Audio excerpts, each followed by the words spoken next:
Welcome back to Is It Still Good, the channel where we watch older films and let you know if they still hold up. Today, we're going to watch a drama, fantasy, horror film from 1996 rated R, The Craft.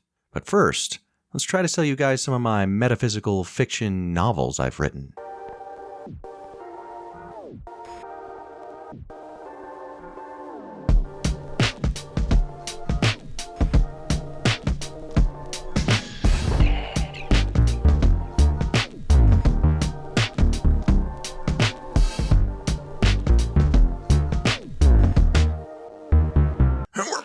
Okay, hopefully you guys bought some of me books, and we're going to talk about The Craft today. Now, full disclosure, I got into reviewing this. This was on Hulu. I had just recently watched Girl Next Door for the channel. Then I watched Labyrinth, so they may be coming soon. Possibly Die Hard, possibly Alien Resurrection. These are the movies kind of on Hulu right now. That's what I've been watching lately. But The Craft was on. It's late at night. It's like 2 a.m. right now. And I remember this movie, and I know a lot of people that really like this movie still. And I thought, okay, I'm going to watch it. And I thought it was going to be a controversial opinion in that I thought I was just going to rip it apart. To be honest with you, I started watching this thinking I was going to pick on it on the channel, and that would drum up some engagement in the comments from folks defending it. And I could, kind of incite something there. But as I started watching this film, directed by Andrew Fleming, stars Robin Tunney, that chick from Empire Records that I did not like in that movie, Fairuza Balk, who was in everything in the 90s, Neve Campbell, and some other folks. Who else is in it? Rachel True, Christine Taylor, she's been in a lot of stuff. She was in Dodgeball later on.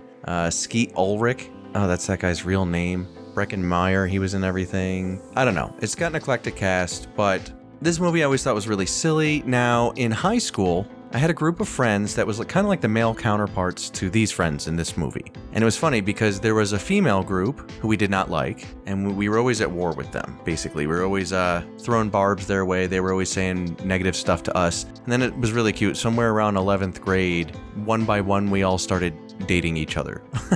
And it was funny, the first two of my friends that were dating the first two of theirs really kept it a secret because they didn't want anybody to know. And when I found out, I gave my friends crap for it until I started dating one of the girls from that group too. And then the two groups came together and we started trading music and stuff. It was really funny. But this movie sort of reminded me of that in a way. And I gotta tell you, I'm really surprised because I didn't mind it. It wasn't that bad. I just watched the whole damn thing. A little bit long. It runs 1 hour, 41 minutes. Like I said, R rating. I could have seen this movie playing out in 120, right? But it's a minor gripe. As far as, 90s witchcraft films go, I really don't hate this. There's decent acting. The first half hour is pretty engaging. And the scumbag characters you really hate. And they all get their comeuppance.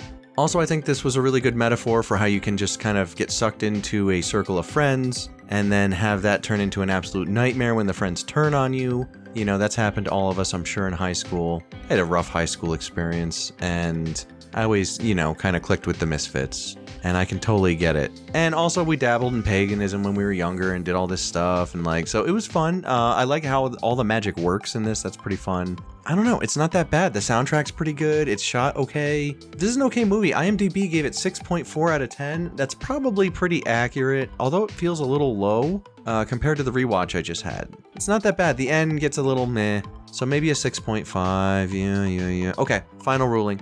I'm going to give this a 6.5 out of 10. I just didn't mind it.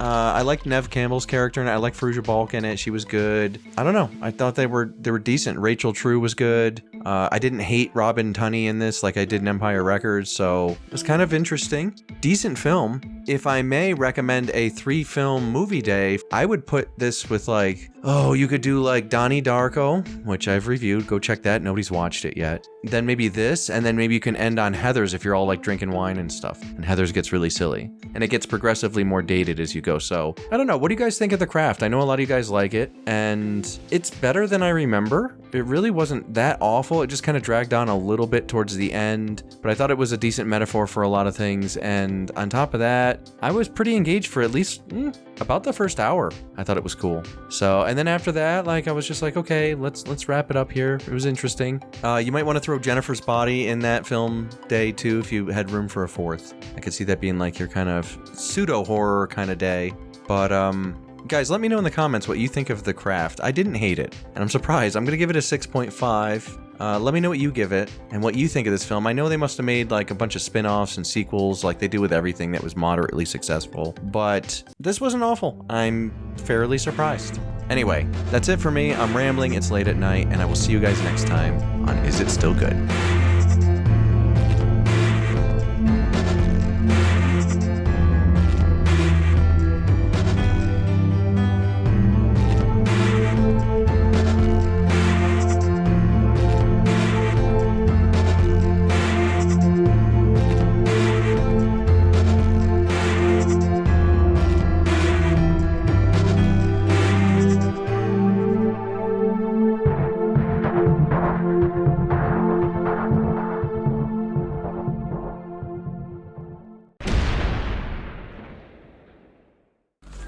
Ha ha ha ha ha!